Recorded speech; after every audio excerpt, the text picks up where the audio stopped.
Bienvenue. Bienvenue à ce Maestrix sur la prise de décision, le combat data versus l'intuition avec Laurent. Vraiment très contente d'être avec vous aujourd'hui pour parler de ce sujet. Je vois qu'on a pas mal d'alumni maestro qui sont connectés avec nous, donc je suis ravie de vous revoir et de faire ce live avec vous. Bienvenue du coup chez Maestro. Pour ceux qui connaissent pas, du coup on est en Maestrix. Moi je m'appelle Héloïse et c'est moi qui vais animer cette heure avec Laurent. Les Maestrix, c'est nos rendez-vous hebdomadaires avec des experts produits qui viennent partager leur expérience, leur expertise sur des thématiques propres. Et aujourd'hui, on va parler de data. Avant qu'on rentre un peu plus dans le vif du sujet et le temps que je finisse de vous présenter Maestro, peut-être que vous pouvez commencer à nous dire dans le chat qui vous êtes. Est-ce que vous êtes du coup product manager? Est-ce que vous êtes data product et que du coup vous êtes à fond dans la data? Ou est-ce que vous êtes sur un autre métier en recherche, freelance? Dites-nous ça dans le chat. C'est aussi l'intérêt d'être connecté en live avec vous, c'est de pouvoir adapter ce talk et cette intervention avec les personnes connectées avec nous. Donc, n'hésitez pas à nous partager qui vous êtes. Pendant que vous nous partagez tout ça, pour vous redire un petit mot sur Maestro, du coup, on est l'école du produit et de la tech et on forme du coup des personnes en reconversion au product manager, mais aussi des product people à différentes thématiques de la tech, comme le no-code. On a différents programmes que je vous ai remis là et on a évidemment des prochaines formations qui arrivent très bientôt, en début juin notamment. Je vous ai mis ici le contact de Blandine qui s'occupe chez nous des admissions. Donc, si le bootcamp Product Manager, le no-code ou d'autres thématiques autour du produit et de la tech peuvent vous intéresser, n'hésitez pas à prendre contact avec elle ou avec moi, évidemment. Je vous ferai une joie de vous parler de Maestro et de nos différentes formations. Si vous êtes ici, c'est sûrement que vous nous avez vu sur un de ces canaux. Comme je vous disais, on fait des Maestrix chaque semaine et le but, c'est de vous accompagner sur différents sujets. Donc évidemment, si vous avez des idées thématiques que vous souhaiteriez qu'on aborde à notre micro, n'hésitez pas. Et surtout, si vous voulez suivre ou retrouver ces événements, je vous ai mis là nos 3 canaux principaux. Le Meetup, où vous voyez tous les événements, le LinkedIn, où on partage tous nos contenus. Et sur le site Maestro aussi, vous avez une catégorie événements, mais aussi ressources, où on met toutes nos ressources, articles, vidéos, toolbox. Donc si vous découvrez le produit ou si vous voulez continuer à progresser, à apprendre sur ces thématiques, n'hésitez pas, vous pouvez retrouver tout sur ces canaux-là. J'ai bien parlé et comme je partage mon écran, je peux pas voir le chat, donc je vais arrêter de partager mon écran pour lire un peu qui est connecté avec vous et avec nous et laisser tout de suite la parole à Laurent. Un petit mot parce que je suis super contente d'avoir Laurent qui est vraiment expert de ces sujets avec nous. Laurent est déjà intervenu chez Maestro à plusieurs reprises et il a une très bonne expertise. Là, je suis sur la slide de son parcours, mais il va pouvoir mieux se présenter que je ne le fais. Et donc, c'est une chance pour nous qu'il puisse partager un peu ces débats entre data, intuition, quand on est product manager. J'arrête tout de suite de partager mon écran. Hop. Et Laurent, je te laisse la main. Et surtout, n'hésitez pas, on est là pour que cet échange soit vivant.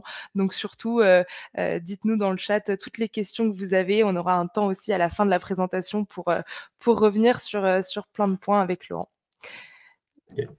Super, merci Héloïse. Effectivement, je vais partager mon écran pour prendre la suite de la présentation. Et on va pouvoir y aller. Ok, très bien. Donc c'est bon, tout le monde peut voir mon écran. Yes, c'est parfait. Super. Écoutez, bonjour à tous. Très content d'être là aujourd'hui pour vous parler justement de data et d'intuition. C'est des questions qui m'ont beaucoup interrogé pendant mon parcours, donc pendant ces 12 dernières années en tant que product manager, en particulier parce que vous pouvez peut-être le voir, à la base, j'ai un parcours qui ne me destinait pas du tout à faire ça. J'étais plutôt parti pour faire de la recherche ou de l'enseignement en mathématiques. Et puis finalement, je suis tombé un petit peu dans la marmite du product management. Je vais vous l'expliquer juste après. Donc, je suis passé par DxO, qui est une entreprise qui fait des logiciels de photo et un appareil photo connecté. Ensuite, Se Loger, ici probablement tout le monde connaît, donc qui fait partie du groupe Aviv à l'échelle européenne, donc sur les 5 dernières années. Et là, depuis la fin de l'année dernière, je suis chez Alice et Bob, qui est une startup française qui fait un ordinateur quantique. Donc c'est passionnant. Malheureusement, ce ne sera pas le sujet d'aujourd'hui, mais s'il y a des gens qui ont envie d'en savoir plus, n'hésitez pas à venir me contacter ensuite. Je serai ravi de pouvoir vous en parler. Avant de rentrer dans le vif du sujet, une petite question à répondre dans le chat. Quel est votre niveau en data? Voilà, pour voir un petit peu à quel point vous êtes sensible à ce sujet-là ou pas, entre 0 et 5. N'hésitez pas à nous répondre dans le chat. Je vais commencer cette présentation par vous raconter un petit peu du coup mon histoire et vous expliquer un petit peu d'où je viens, et notamment en fait comment est-ce que je suis passé du monde académique, du monde de la recherche en mathématiques ou de l'enseignement au product management. En fait, ce qui m'a dérangé et ce qui m'a incité à bouger, c'est le fait que quand on fait de la recherche, on va très profond à la fin du sujet, on découvre des nouvelles choses, mais on ne voit pas en fait jusqu'au bout les conséquences du travail qu'on fait. C'est-à-dire, on a éventuellement publié un papier, ce papier va être repris par des gens qui vont faire d'autres papiers, mais à quel moment en fait est-ce que ça devient un produit qui améliore la vie des gens, on va dire. Cette connexion-là, en fait, n'existait pas et elle m'a beaucoup manqué. Et je m'en suis rendu compte, en fait, plus mes études avançaient et plus je sentais qu'il me manquait quelque chose.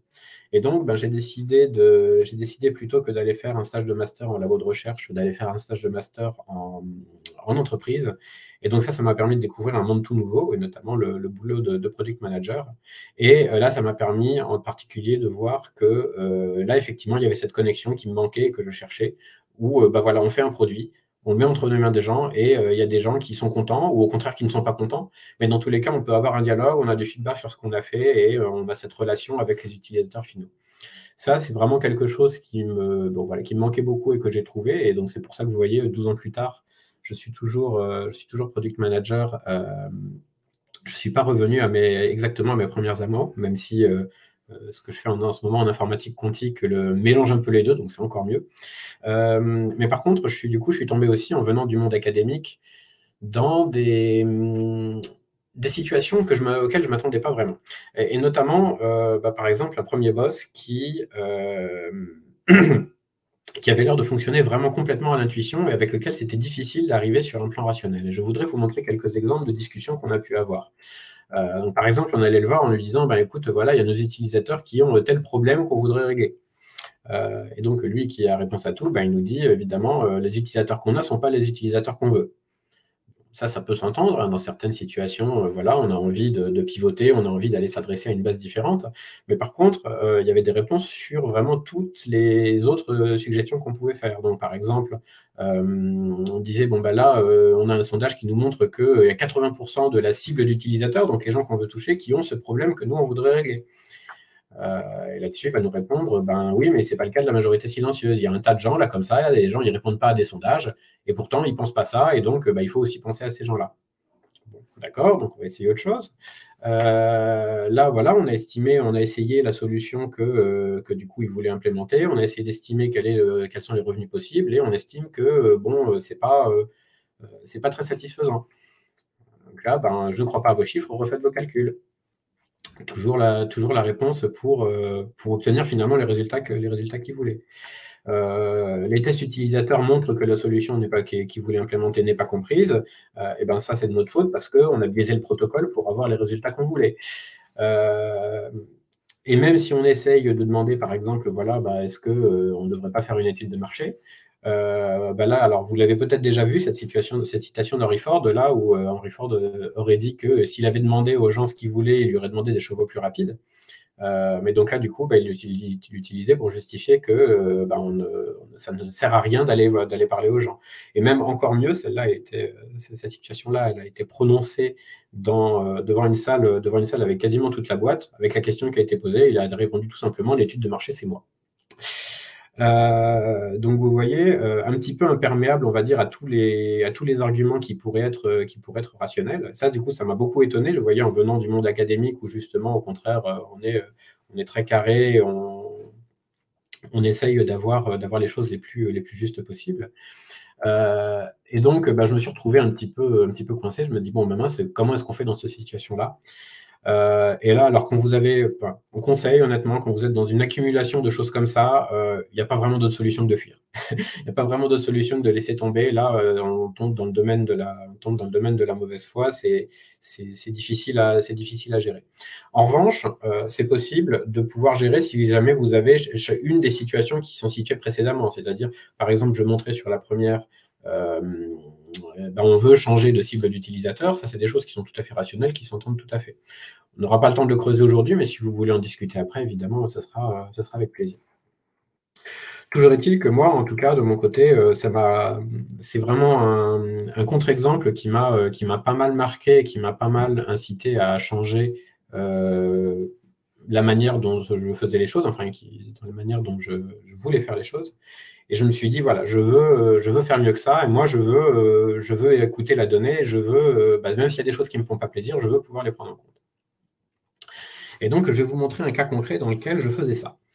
Donc là, ici, ça c'est quand je travaillais sur DxO Photolab, donc, qui est un logiciel de retouche de photos. Donc, si certains d'entre vous ici font de la photo, peut-être que vous connaissez un petit peu. Et donc, pour vous expliquer du coup le cas où je vais utiliser de la donnée, je vais vous expliquer très rapidement comment ça fonctionne. L'idée du flux de travail de DxO Photolab, c'est donc vous chargez un dossier avec des images. Vous allez pouvoir retoucher une ou plusieurs photos à l'intérieur de ce dossier. Ensuite, vous sélectionnez toutes les photos que vous souhaitez exporter et vous les exportez, ça vous crée une nouvelle image. Donc, ce n'est pas un flux comme par exemple dans un logiciel comme Photoshop où vous allez ouvrir les photos une par une. Là, vous pouvez facilement travailler sur des gros lots de photos. Et donc, on avait une discussion, notamment avec mes amis du marketing à l'époque, sur une croyance que moi j'avais, qui était que le logiciel est principalement utilisé pour traiter des grosses séries de photos. Et en fait, tout dans le logiciel était conçu dans cet objectif-là et dans le fait de faciliter le travail sur une grosse masse de photos. Problème, en fait, mes amis du marketing n'étaient pas forcément convaincus de ça. Ils disaient, mais quand même, notre base d'utilisateurs, c'est principalement des retraités. Faire des multisélections de photos, c'est pas forcément facile pour eux. Ils savent pas le faire. Et donc, moi, je pense qu'ils l'utilisent plutôt pour traiter des photos une par une et pour avoir la meilleure qualité sur une photo plutôt que sur des grosses séries. Donc, comment on fait pour trancher ce débat-là? Parce que là, du coup, c'était chacun, moi, je crois que, moi, je crois que. Mais on se dit, on va essayer d'aller mesurer des choses. Et donc, comment est-ce qu'on transforme cette croyance en un fait mesurable? On peut se dire, par exemple, voilà, X% des exports que les gens font contiennent plusieurs images. Si jamais ce taux est élevé, c'est a priori moi qui ai raison. Et si jamais ce taux il est bas, ça va plutôt être eux qui ont raison. Donc, pour vous montrer ainsi dans le flux de travail, ici, l'opération qu'on mesure, c'est l'opération à la fin. Donc, vous voyez, l'opération d'export, on se demande quel est le pourcentage de ces actions qui sont faites avec plusieurs photos. Moi, ici, j'étais vraiment sûr de mon coup. Je me disais, bon, écoutez, voilà, si on fait cette mesure, moi, je suis sûr, on trouve au moins 80% de gens qui ont compris et qui font ce genre de choses. Problème, je fais les mesures et je tombe sur 10%. 10%, donc évidemment complètement pas ce que j'attendais. Je refais mes mesures, parce que je voulais quand même être sûr que c'était pas un problème de mesure, moi qui n'avais pas regardé les mauvais chiffres ou qui avait fait les mauvaises requêtes. Non, je reprends le truc dans tous les sens, c'est vraiment 10%. Et là, je comprends absolument pas, c'était pas du tout en phase avec ce que j'imaginais. Et du coup, c'est moi qui me retrouve dans la position à dire cette fois-ci, j'y crois pas. Vous me donnez un chiffre, mais ce chiffre, j'y crois pas.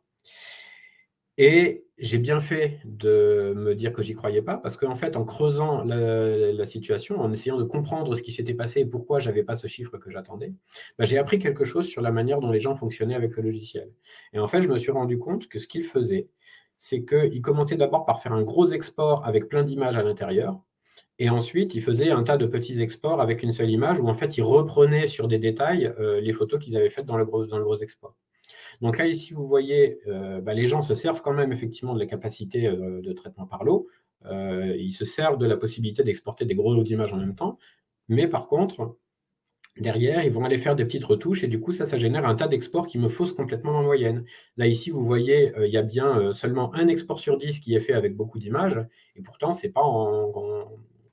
n'est pourtant pas en opposition avec l'intuition que moi, je pouvais avoir initialement. Donc là, en voyant ça, je me dis, écoutez, quand même, heureusement que j'ai écouté mon intuition et que je ne me suis pas arrêté aux chiffres qu'il y avait, que j'ai compris la situation. Mais finalement, quand je fais ça, est-ce que je suis vraiment différent de mon patron précédent qui, lui, en fait, n'arrêtait la discussion que quand les choses allaient dans son sens? Voilà, j'ai continué à creuser jusqu'à trouver quelque chose qui allait avec l'histoire que je me racontais. Donc, à partir de là, je me suis demandé, mais en fait, comment est-ce que je peux faire pour ne plus être dépendant de ça, en fait? Comment est-ce que je peux faire pour essayer de me passer de mon intuition et vraiment décider sur la base de la donnée et pas, en fait, un raisonnement qui potentiellement n'a jamais de fin? Donc là, vous voyez ici, on n'avait pas énormément de chiffres. Je m'étais arrêté au premier chiffre. Peut-être que du coup, en faisant des raisonnements uniquement sur des chiffres, on va pouvoir s'en sortir. Et donc là-dessus, j'aimerais pouvoir vous parler des méthodes justement chiffrées qu'on va avoir pour prendre des décisions. Et donc, par exemple, l'idée d'utiliser de la business value. Donc ça, vous l'avez peut-être vu.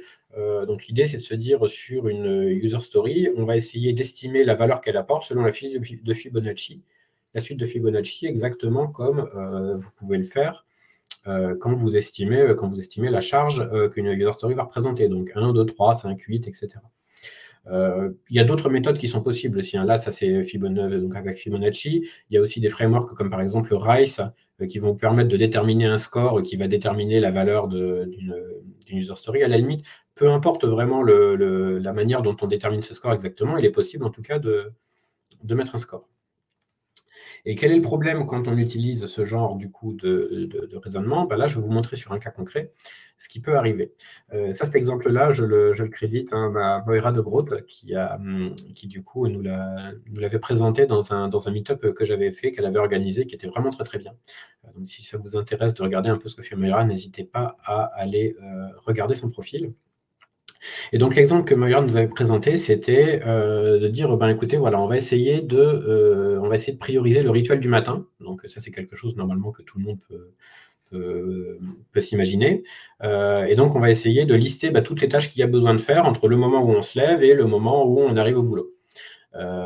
Et ensuite, on va essayer d'évaluer la valeur et l'effort que ça représente. Donc, voilà, vous devez prendre votre douche, vous devez prendre le petit déjeuner, lever les enfants, sortir le chien, etc., etc.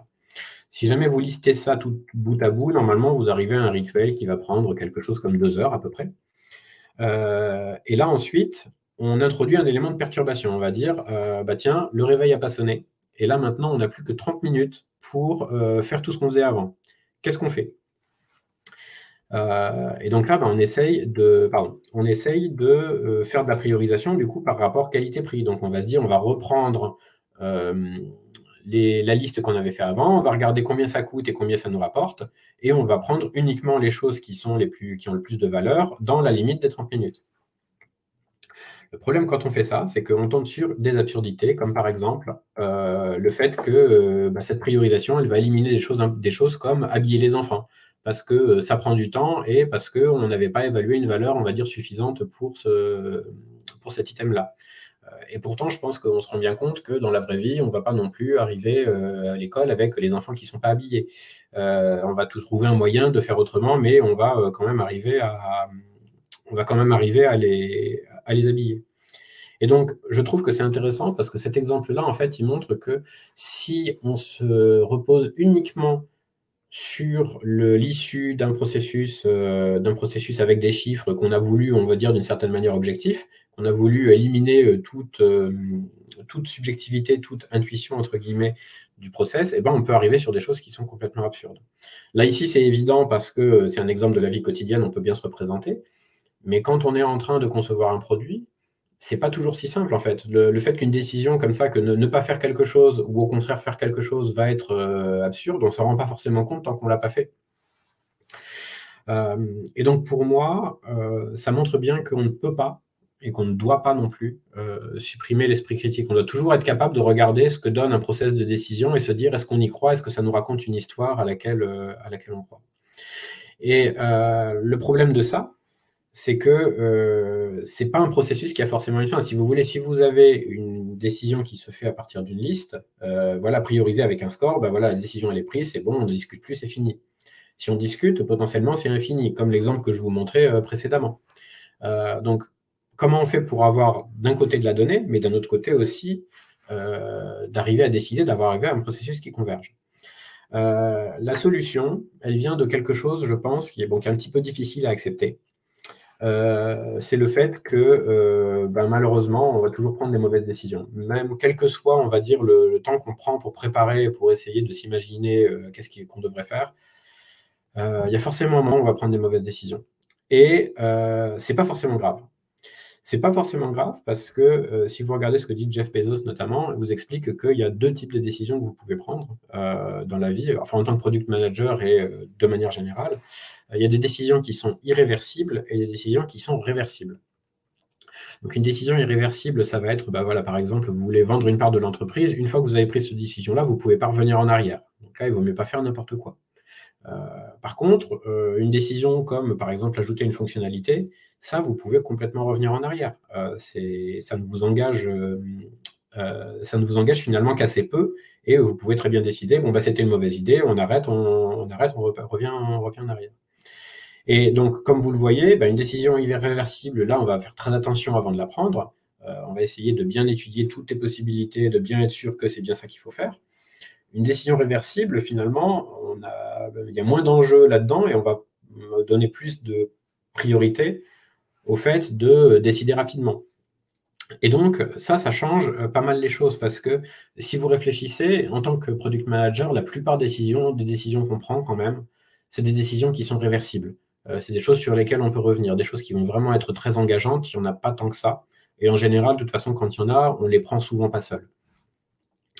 Donc, au quotidien, en fait, notre réflexion en tant que product manager, elle va être plutôt que de se demander comment faire pour prendre la bonne décision dont on est vraiment sûr que c'est la bonne. Elle va être plutôt de se dire comment est-ce qu'on peut faire pour aller vite, pour décider rapidement et pour corriger au fur et à mesure ce qu'on fait. Et ça, j'aimerais pouvoir vous le montrer sur un exemple concret, là encore, cette fois-ci inspiré de mon expérience chez Se Loger.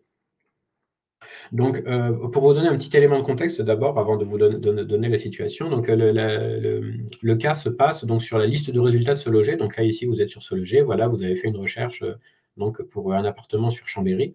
Et vous avez une liste d'appartements donc qui s'affiche.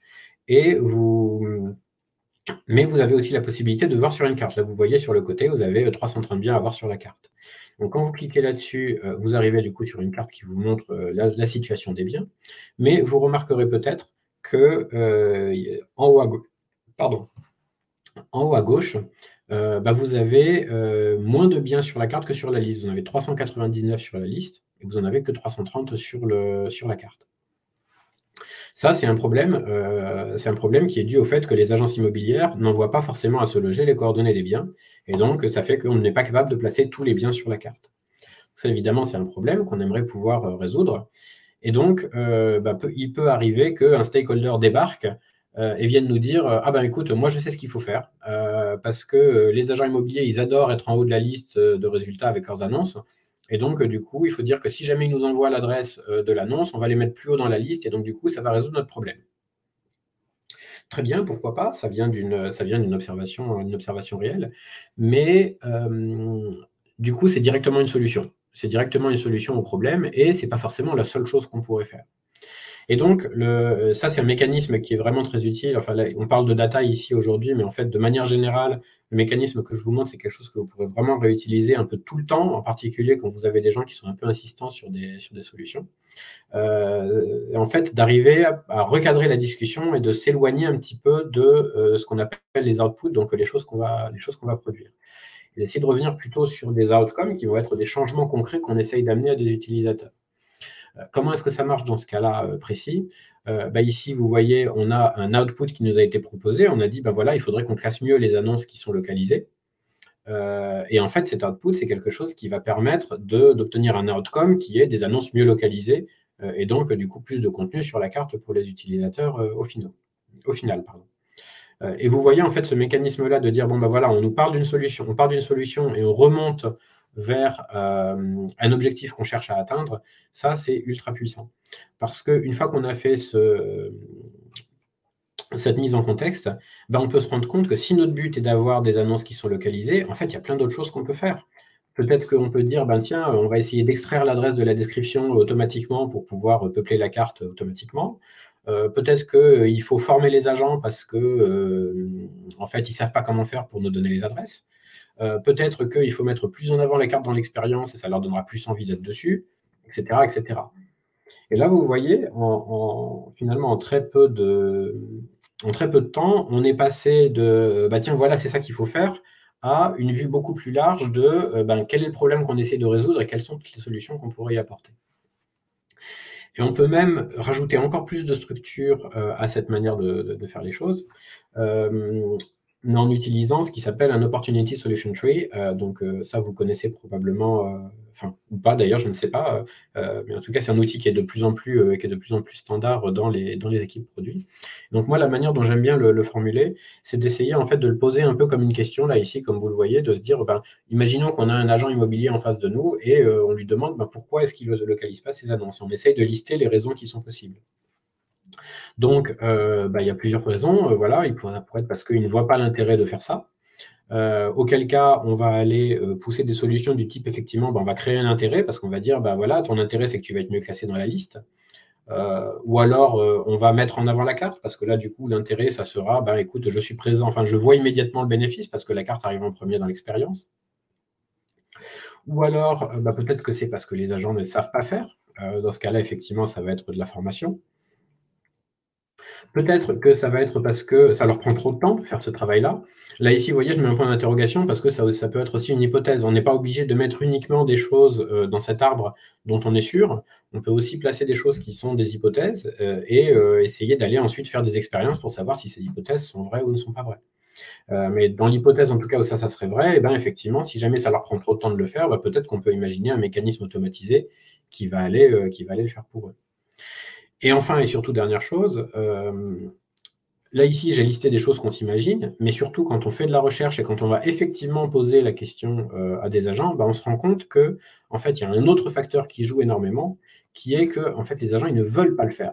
C'est pas qu'ils voient pas l'intérêt, c'est pas qu'ils savent pas faire, c'est pas qu'ils n'ont pas le temps, c'est juste qu'ils ont trop peur, s'ils donnent l'adresse de leur annonce, qu'il y ait quelqu'un qui vienne leur prendre leur mandat et qui vienne, du coup, les court-circuiter et qu'eux, ils n'aient pas leur commission. Et donc, dans ce cas-là, en fait, l'action n'est pas du tout ce qu'on avait dit précédemment. L'action va plutôt être au contraire d'essayer de rassurer les agents sur le fait qu'ils ne vont pas se faire piquer leur mandat et sur le fait qu'il y a un tas de gens qui mettent les adresses des biens et qui pourtant ont une activité qui fonctionne très bien. Mais vous voyez du coup que là, ici, en fait, on a commencé à mélanger dans cet arbre des choses qui vont être de l'ordre de l'intuition. On se dit, tiens, voilà, on sait que les choses fonctionnent de telle manière, donc on pense que ça va avoir du sens. Des choses qui sont des hypothèses, où là, on se dit, bon, je ne sais pas si c'est vrai, mais je pense qu'il y a quelque chose comme ça. Et de la donnée qui vient du terrain. Là, ici, par exemple, le fait qu'on ne veut pas le faire, ça, c'est des choses qu'on va aller collecter en allant parler avec eux et en allant faire de la recherche.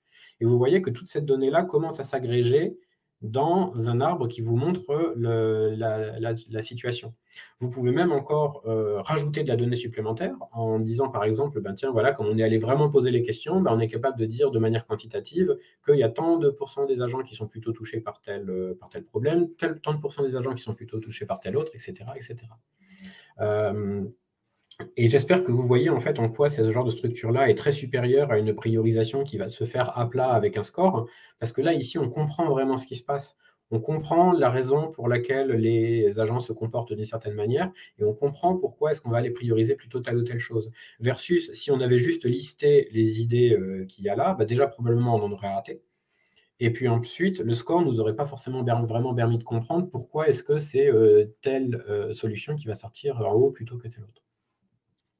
Ça, c'est un outil donc, qui est vraiment très puissant, que je vous invite à essayer, à afficher. Là, ici, vous voyez, c'était sur un autre cas où on avait vraiment fait on avait vraiment fait affiché sur le mur juste à côté de l'équipe. On avait mis notre outcome, on avait essayé de lister les raisons, on avait essayé de lister les différentes solutions qui existent. Et l'avantage d'avoir ça qui est affiché au mur, alors ça c'était un exemple qui est fait avant Covid, c'est peut-être un petit peu différent maintenant qu'on est beaucoup plus sur des solutions virtuelles et avec des gens en remote, mais le fait de l'avoir affiché, ça aide énormément à avoir des discussions autour justement de ce qu'on est en train de faire. Ça permet de le modifier facilement, ça permet d'avoir des gens qui passent, qui vont s'intéresser à ce qu'on fait. Tiens, qu'est-ce que vous avez là? À quoi ça ressemble? Donc c'est vraiment quelque chose qui est censé être vivant, vous voyez, qui va s'enrichir de toute la donnée que vous collectez au fur et à mesure que vous avancez, que vous apprenez sur votre problème. Et ça, vous pouvez le transformer ensuite derrière en objectif. Là, par exemple, ici, on peut se dire, ben voilà, d'ici la fin du T3, on veut faire progresser le nombre d'annonces localisées de X à Y. Et ça va être du coup donc, notre outcome. Et ensuite, on va essayer, ça va nous aider à évaluer quel est le potentiel des différentes solutions qu'on a listées pour pouvoir faire bouger ce chiffre-là. Et ça, en particulier, c'est quelque chose que je trouve on ne fait pas suffisamment souvent, et en particulier pour arriver à avoir les résultats des initiatives individuelles. Parce que vous avez tous, je pense, un board avec des user stories et différentes colonnes qui vont aller jusqu'à la colonne done. Mais par contre, on se liste quand même assez rarement quel est le résultat qu'on attend à obtenir et quel est le résultat qu'on obtient. En fait, les choses ne s'arrêtent pas à la colonne done, les choses, elles continuent ensuite. La story, elle vient en prod et elle produit des résultats. Et donc, ce que je faisais, par exemple, sur ce cas-là, c'était de pouvoir dire, tiens, voilà, on a fait un test, par exemple, on s'est dit, on essaye de mieux classer les annonces localisées à Chambéry, de voir si ça donne quelque chose. C'est un exemple fictif, parce qu'évidemment, je ne vais pas vous rentrer dans tout le détail de ce qui a été fait exactement là-dessus, mais ça vous permet de voir l'idée. Donc, par exemple, on se dit, tiens, on va aller faire un test sur Chambéry, on va mieux classer les annonces localisées. On s'attendait à ce qu'on passe de 82 à 90% d'annonces en un mois localisées. Et au final, ça n'a rien changé. Mais donc, du coup, au moins, on sait que cette initiative-là ne donne pas de résultat et ça nous permet de nous poser les questions de qu'est-ce qui s'est passé et de se dire, est-ce que du coup, il faut qu'on change notre approche? Est-ce qu'il faut qu'on essaye est-ce que, en fait, ça, c'est bien, mais on ne l'a pas bien implémenté? Ou alors, est-ce qu'il faut qu'on essaye autre chose? En tout cas, au moins, on se rend compte du résultat qu'on a obtenu. On pourrait essayer autre chose. Par exemple, on pourrait se dire, tiens, on va essayer de rendre l'adresse obligatoire. Là, on connaît déjà le résultat. On sait déjà que si l'adresse est obligatoire, on aura forcément 100% d'annonces localisées. Mais par contre, on sait qu'on risque de perdre un taux de conversion. On risque du coup de refuser des annonces. Et donc, ça, c'est un risque. Et on peut se dire, on n'est pas prêt non plus à perdre trop d'annonces par rapport à ça. Et donc, par exemple, on peut se dire, on n'accepte pas d'avoir plus de 20% de conversion sur cette initiative. Et au final, on mesure, on se rend compte qu'on a moins 8%. Et donc ça, on est prêt à vivre avec et on est content. Donc ça, c'est vraiment en fait une étape, je trouve, qui manque souvent dans ce qu'on fait, dans ce qu'on livre. On s'arrête en fait à, on a fait des choses, on les a livrées. Et ensuite, on oublie un petit peu de regarder quels sont les résultats que ça a donné. Donc ça, vous voyez, ça peut être un petit board supplémentaire que vous mettez à côté de votre board principal. Et il n'y aura pas forcément toutes les user stories dedans, parce que toutes n'ont pas forcément un résultat mesurable attendu, et ce n'est pas forcément un problème. Mais normalement, vous devriez quand même en avoir souvent, régulièrement. Et ça, du coup, ça vous permet de l'alimenter et ça permet aussi, là encore, une fois que c'est affiché au mur, de générer des discussions sur les initiatives qu'on a faites, les résultats qu'on a obtenus, et donc de vraiment regarder quelle est la donnée derrière du coup, les initiatives qu'on prend. Voilà donc pour une approche qui, je l'espère, vous montre comment on peut mélanger à la fois de l'intuition et de la data pour arriver à obtenir des résultats concrets sur nos produits. Donc je pense que vous l'avez compris, évidemment, intuition et data ne sont pas ennemis. Les deux se nourrissent l'un l'autre. Donc l'intuition va vous orienter la recherche de données que vous allez faire. Ça va vous aider à vous dire, tiens, il y a peut-être quelque chose à aller voir là, est-ce que je ne devrais pas regarder tel chiffre ou est-ce que je ne devrais pas faire quel type de recherche? Et la data que vous obtenez, évidemment, ensuite, va nourrir votre intuition. Vous apprenez de plus en plus sur votre domaine produit. Et ça va vous aider ensuite à avoir des meilleures idées et à mieux comprendre le contexte de vos utilisateurs. Votre contexte à vous est aussi important, évidemment, dans ce genre de discussion, puisque, rappelez-vous, hein, vous avez à la fois des décisions irréversibles sur lesquelles vous ne pouvez pas revenir. Donc, dans ce cas-là, vous allez donner à vous la priorité à collecter un maximum de données sur ce qui se passe, et l'intuition va vous guider dans les données que vous allez collecter pour savoir quelles sont les choses pertinentes. Et à l'inverse, quand vous êtes sur des décisions qui sont plutôt réversibles, là, vous pouvez être dans un mode où, au contraire, vous allez vous laisser guider par vos intuitions, vous disant, tiens, moi, je pense qu'il faudrait essayer ça. Et ensuite, ça va vous permettre, donc, sur la base d'essais, sur la base d'hypothèses, de tests, d'obtenir de la donnée qui ensuite va vous aider à ajuster le tir. Vous allez vous rendre compte que certaines intuitions sont bonnes, vous allez vous rendre compte que certaines bonnes intuitions sont mauvaises. Et à partir de ça, vous allez pouvoir trouver le chemin qui va bien. Et j'aimerais terminer du coup ces réflexions-là sur une question qui est: est-ce que vous faites confiance à votre process? Et en particulier parce que en tant que product manager, malheureusement, on ne fait pas non plus toujours ce qu'on veut, et il y a certaines décisions qui vont être prises pour nous, et on n'est pas toujours d'accord avec. Et là, en fait, plutôt que de rester bloqué sur le fait que « ah, mais je ne suis pas d'accord, on n'aurait pas dû faire ça », je trouve que c'est intéressant de se poser la question de est-ce qu'en fait, on a un process qui permettra de mettre en évidence le fait que la décision a été mauvaise? C'est-à-dire, est-ce que cette décision elle a été prise avec un objectif qui est clairement affiché, qui est clairement mesuré, et est-ce qu'on pourra se rendre compte que la décision qu'on a prise ne nous permet pas d'aller dans ce sens-là? Si on n'a pas ça, alors on a un problème, parce qu'en fait, finalement, on ne saura jamais vraiment dire si la décision était bonne ou si elle était mauvaise, et on n'aura jamais vraiment la possibilité de changer la manière dont on fait les choses.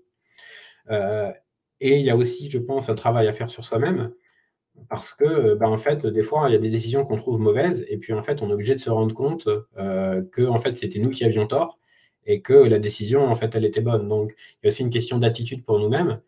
C'est est-ce qu'on est prêt à avoir tort? Est-ce qu'on est prêt à reconnaître que en fait, c'était la bonne chose à faire? Et ça, c'est pas évident, mine de rien. Voilà, donc pour terminer, quelques conseils de lecture, si jamais vous voulez aller plus loin sur toutes ces réflexions-là. Je ne peux que vous recommander le livre de Daniel Kahneman, donc Thinking Fast and Slow en anglais, et ça s'appelle Système 1, Système 2 en français, qui justement réfléchit à toute la manière dont on prend nos décisions. Donc, ça parle énormément de biais cognitifs, notamment, donc des choses dont vous avez peut-être entendu parler, comme le biais de confirmation, qui fait qu'on n'entend que les choses qui vont dans notre sens et on refuse les choses qui ne vont pas dans notre sens, mais aussi beaucoup d'autres. Donc, si vous voulez justement vous rendre compte à quel point notre prise de décision est irrationnelle, ça, c'est quand même absolument, c'est indispensable. Enfin, c'est extrêmement riche, extrêmement intéressant. Un autre livre qui, lui, par contre, n'existe qu'en anglais à ma connaissance, qui s'appelle Badass, et donc qui, en fait, est une approche très originale de la conception de produits. Et l'idée, on va dire, si vous voulez transposer un logiciel de photo, par exemple, c'est de changer les questions qu'on se pose, et au lieu de se demander comment est-ce que je fais pour faire un meilleur logiciel de photo, on se demande comment est-ce que je fais pour faire un meilleur photographe. Et donc, on change la manière dont on réfléchit aux choses. On se demande, en fait, comment est-ce qu'on amène les gens à devenir des experts dans ce qu'ils font, et quels sont les bénéfices qu'on va pouvoir leur apporter au travers de notre produit. Donc ça m'a aussi beaucoup inspiré, donc, par rapport à ce qu'on disait avant. Donc voilà, très, très bonne lecture. Et évidemment, à partir du moment où on parle d'Opportunity Solution Tree, tout ce que fait Teresa Torres est absolument incontournable. C'est elle qui a inventé le concept, et elle a beaucoup de contenu que vous trouverez sur YouTube, sur son site Product Talk. Donc, n'hésitez pas à regarder tout ce qu'elle fait, c'est vraiment très intéressant. Voilà. Donc, écoutez, merci pour votre attention, et on peut passer aux questions et réponses. Oui, merci Laurent, super riche, plein d'informations. Et ce que je trouve génial, c'est que au-delà de toutes les méthodes, exemples que tu as montré, il y a en effet, comme et c'est ce que tu dis dans ta conclusion, un vrai enjeu de posture finalement, et soft skills aussi à avoir pour aborder ces thématiques. Comme l'a dit Laurent, on a pile poil 20 minutes pour prendre des questions. Donc c'est cool, on a un bon temps pour que vous puissiez aussi interagir avec Laurent. Donc c'est le moment. N'hésitez pas à nous mettre dans le chat toutes questions que vous avez par rapport à ce sujet. C'est qu'on puisse un peu profiter de l'expertise de Laurent qui est connecté avec nous aujourd'hui pour y répondre. Comme là, je pense qu'il y a aussi un temps de digérer tout ce qui vient d'être dit et le temps de vous laisser vos questions venir dans le chat. Moi, j'en avais une en attendant, Laurent, qui rejoint un peu aussi sur le début quand tu me montres la réalité de l'entreprise et un peu toutes les frontières, barrières qu'on peut trouver. Comment tu gères en fait quand tu fais face à des personnes qui, à l'inverse, sont plutôt de bonne foi, ouverts à la discussion, ce qui peut être le cas dans certaines équipes et dans certaines cultures d'entreprise. Quel est en fait, comment toi tu conseillerais de gérer cette situation? En fait, quand on parle avec des gens qui sont de bonne foi, en fait, normalement, on doit pouvoir arriver à remonter aux objectifs qu'ils cherchent à atteindre. Et donc, vous voyez, par exemple, là, j'ai montré un exemple là où on se disait, bon, ben voilà, on a un objectif qui va être la localisation des annonces, mais ça reste un objectif qui est quand même relativement un objectif produit, parce que ça permet d'améliorer l'expérience, etc. Mais souvent, en fait, on va encore remonter un objectif encore au-dessus qui va être un objectif business, en disant, tiens, voilà, ben, on va vouloir monétiser telle cible, tiens, on va vouloir augmenter le taux de conversion à tel endroit, on va vouloir pouvoir s'ouvrir à des nouveaux types de fournisseurs, à des nouveaux types de clients, etc. Et en fait, cette discussion-là, elle est vraiment importante à avoir, de comprendre en fait quel est leur contexte et pourquoi est-ce qu'ils poussent les choses qu'ils peuvent pousser. Et si on n'a pas cette discussion-là, en fait, souvent, on va juste s'écharper sur les mauvaises questions. Donc, par exemple, on va commencer à aller réfléchir à mais est-ce que ça, c'est difficile à implémenter ou pas difficile à implémenter?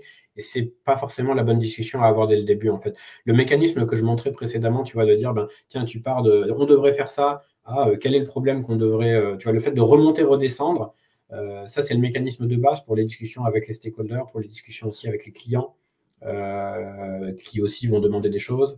Et c'est super important d'arriver à maîtriser ça.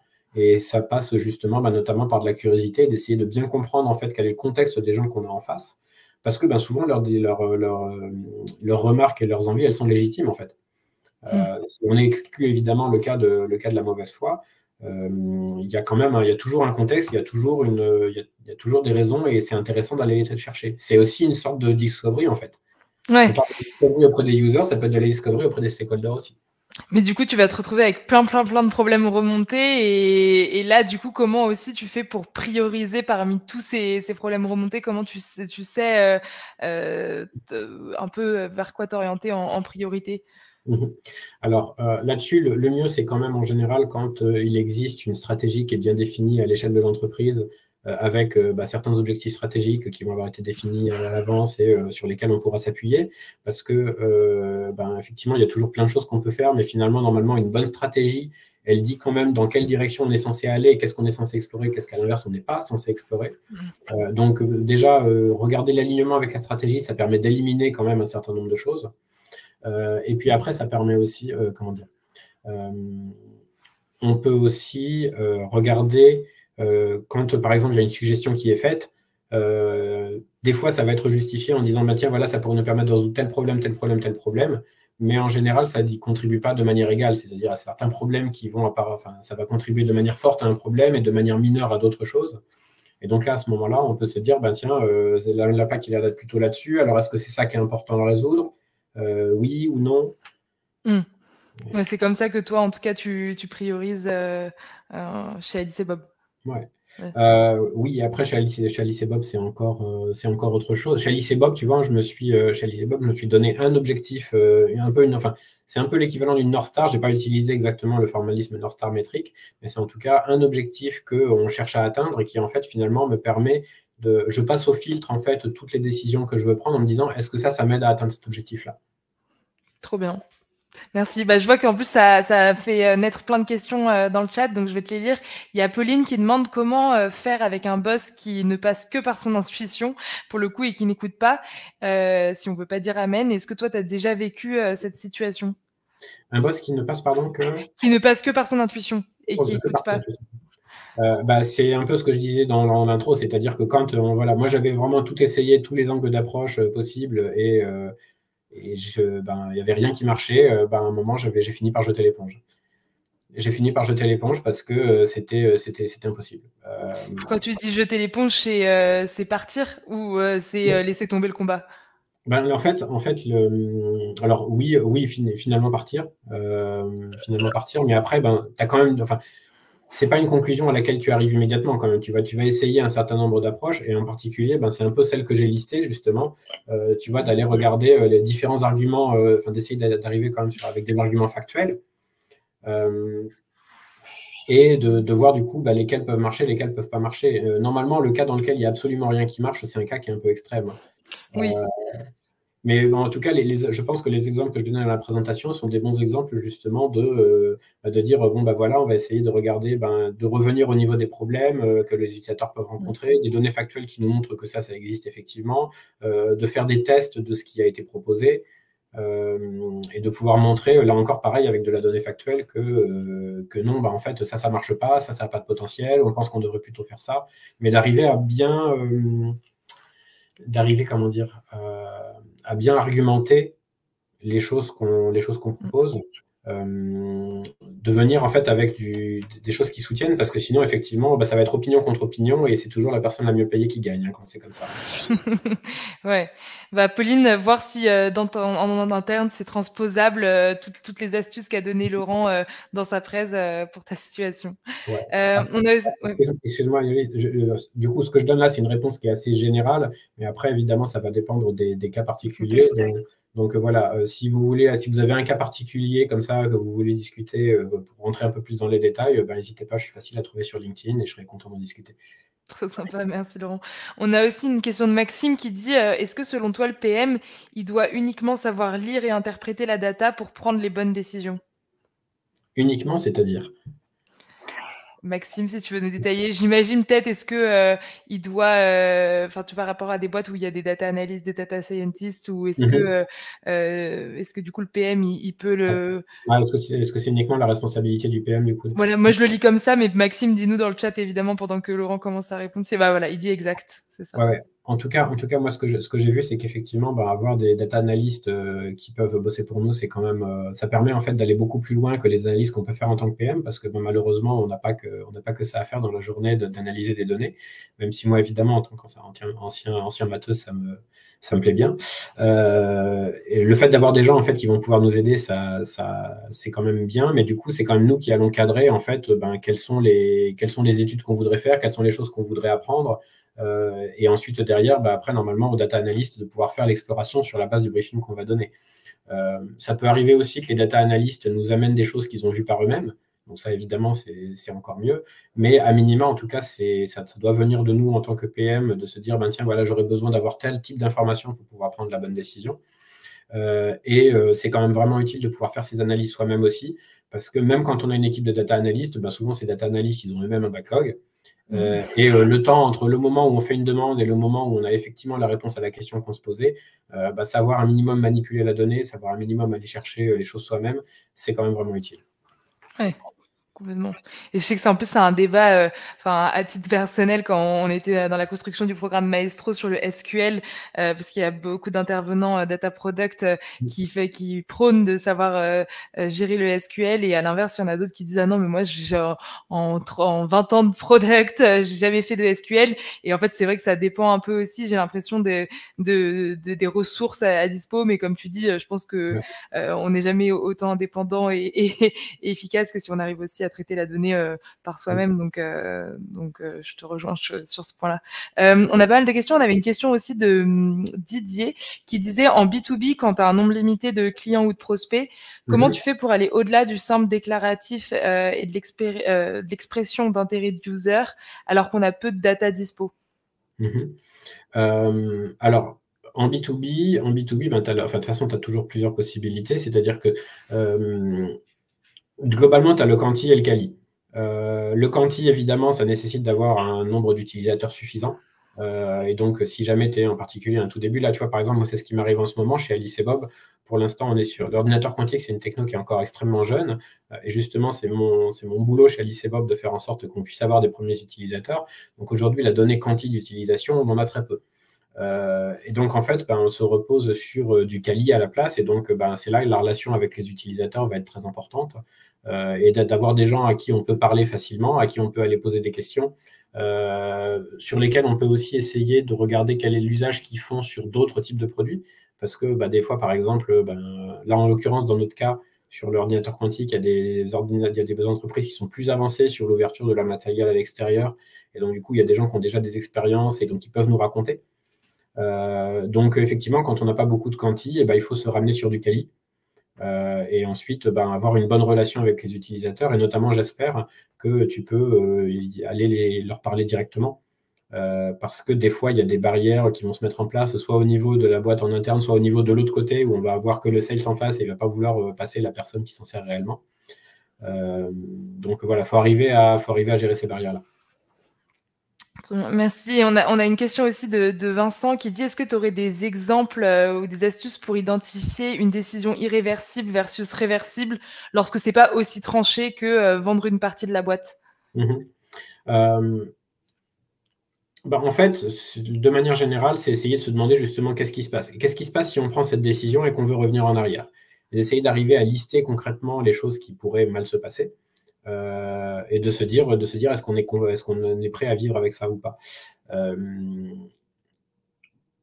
En fait, alors j'essaie de trouver un exemple qu'on pourrait avoir. Je sais que par exemple, nous, sur ce qu'on fait actuellement là en ce moment chez Alice et Bob, il y a un certain nombre de décisions qui sont irréversibles dans le sens où dès qu'on va commencer à communiquer quelque chose à l'extérieur, comme aujourd'hui, c'est des technos qui sont quand même encore très jeunes et sur lesquels on a besoin de montrer une certaine crédibilité scientifique, tout ce qui va sortir de chez Alice et Bob et qui est de teneur scientifique, on veut que ce soit absolument carré, on veut que ce soit vraiment de très haute qualité, parce qu'on sait que si jamais on sort des choses qui sont approximatives, on va gâcher notre réputation et on aura beaucoup de mal à revenir en arrière. Mais ça, du coup, ce qu'on fait, c'est la manière dont on peut essayer de rendre ça plus réversible, c'est de faire en sorte de communiquer avec des groupes de gens plus ciblés dans des canaux où il y a beaucoup moins de risques que la nouvelle se répande. Et donc avec des gens sur lesquels on va être sous NDA ou alors avec des gens en direct sur des salons, etc. Et donc en fait de réduire en fait le scope de la communication pour diminuer l'impact de quelque chose qui éventuellement pourrait nous porter préjudice. Dites-nous dans le chat si ça répond bien évidemment à vos questions et si vous en avez d'autres d'ailleurs. On a encore quelques petites minutes. On a une question de Pauline. Alors Pauline, peut-être que tu pourras détailler un peu, mais qui dit: que penses-tu des boîtes data-driven?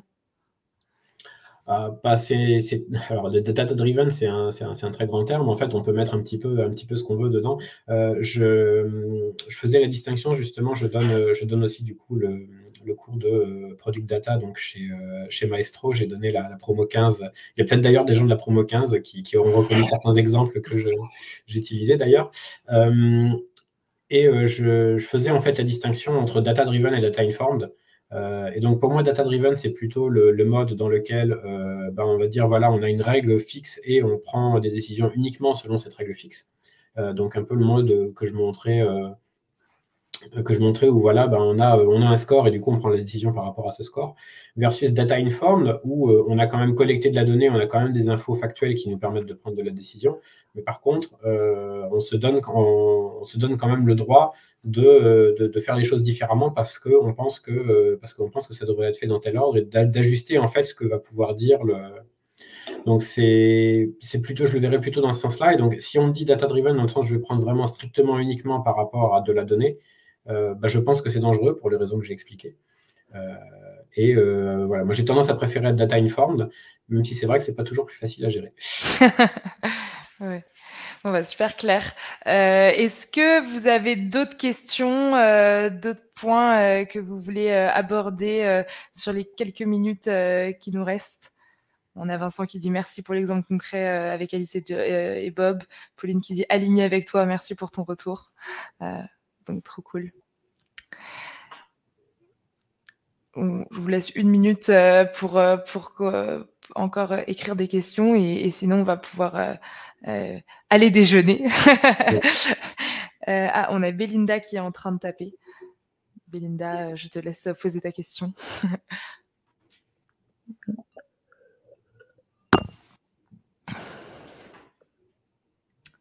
Pas de questions, mais c'était super intéressant. Merci beaucoup. Merci. Trop bien. Bon, bah, si on a vu tous les points, on va pouvoir se quitter et conclure. Merci beaucoup, Laurent. C'était vraiment très, très riche. Je pense qu'il y a plein d'exemples et c'est ça que je trouve super, c'est que c'est des sujets qui peuvent être assez larges et que parfois on n'arrive pas à transposer dans son entreprise. Et là, d'avoir un peu Mhm. tous tes exemples concrets, ça permet de se projeter et de voir comment faire aussi quand on est face à cette situation. Donc, merci beaucoup. Vous pouvez peut-être mettre dans le chat de 1 à 5 comment vous avez aimé ce talk. 5, c'est ça vous a servi, vous allez pouvoir reprendre des éléments évoqués par Laurent. 0, c'est j'aurais mieux fait de pas venir pour donner du feedback à Laurent. Et en tout cas, nous, on était très contents de pouvoir aborder ce sujet avec vous et on espère vous revoir vite dès la semaine prochaine sur un autre sujet qui sera sur l'IA et le product management. Donc, si ça vous intéresse, restez. Que des 5. Je garderai à l'esprit pour le futur. C'était génial. Encore merci. Merci à toi, Laurent. Bravo pour le choix de l'intervenant. Merci, Laurent. Donc, trop bien. Merci beaucoup, Laurent. Et à très vite. Bon après-midi. Merci. Merci à vous. Bon après-midi, bon appétit. Salut.